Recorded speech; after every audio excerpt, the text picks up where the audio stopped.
Good evening, students, parents, community members, and legislators. I appreciate the opportunity to speak to you today.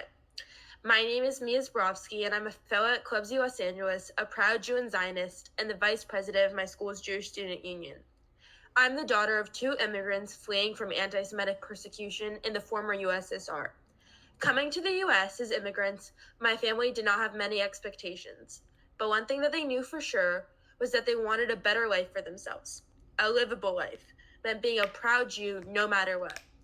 At the time my family was immigrating to the United States, fleeing religious persecution in the former USSR, no one could have imagined that anti-Semitic attacks in American schools would increase by over 150% more than 3 decades later. My experiences with anti-Semitism began in the 8th grade when I was faced with my newest challenge during quarantine. The friends that I had gone into middle school with would not be the same friends that I would culminate with because of their comments of anti-Semitism. What was most shocking was because it wasn't because of boys or petty girl drama. It was simply because they believed I, a Jew, do not deserve a homeland. To preface, I'm a proud Jew on my high school campus, and I'm known as someone who embraces my Jewish identity, and I advocate from everything from Jewish holidays to anti-Semitism. In May of 2021, over 1,000 rockets were flying all over Israel. Hamas was doing their routine attempts to annihilate as many Jews as possible. And like most 8th graders, I never felt a need to post anything on my social media until these rockets started flying. I saw mass amounts of misinformation, and I felt a need to step up and put out resources about the conflict on my social media.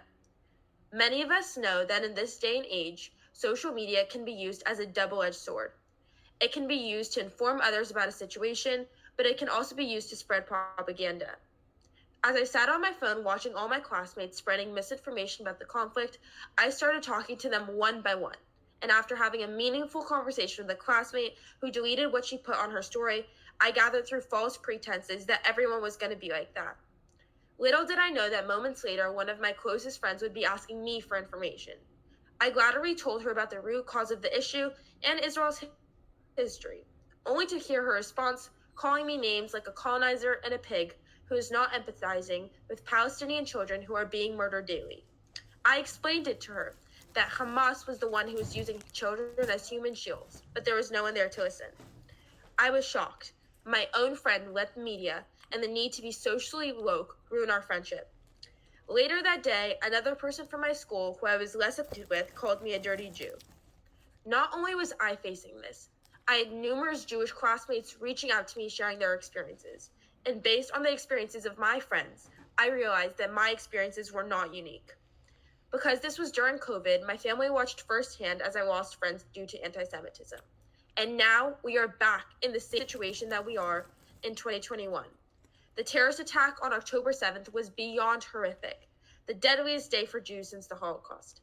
It left the Jewish community at my school vulnerable and unsafe. One student ran into my school's Jewish Student Union, where my AP language class is held, and yelled to kill all Jews. With no punishment. I now walk into class every day, not thinking about what's on the board or what my teacher is saying, but instead of the student who chose to spread hate, made my school an unsafe space for Jews, in a place where I no longer feel comfortable learning. I've seen swastikas engraved on bathroom doors and recently drawn on the whiteboard of one of my classes, a place where all students are supposed to be able to learn and grow without fear. Most commonly, I hear the term kike thrown around like it's part of everyday vocabulary, and have listened to teachers talk about their theory on how Jews are somehow always successful. Another teacher didn't even intervene when a group of students next to me started saying how what Kanye said wasn't all that bad after he praised Hitler. This is blatant anti-Semitism. Throughout all of this, not only did I learn invaluable lessons about my ancestral homeland, I also learned what it means to be a Jew. To be a Jew is to be a Zionist. It's as simple as that. There's a reason that when there's a new conflict in the Middle East that arises, anti-Semitism grows. Anti-Semitism is a mutating virus, and we must prevent all forms from occurring. Schools need to be a safe space for all students to embrace their identity, a place where students can engage in civil discourse and not be afraid of the repercussions that may come from teachers and classmates. It is vital that in the classroom, students are educated on the indigeneity of the Jewish people to the land of Judea, and that anti-Zionism is anti-Semitism. No ifs, ands, or buts.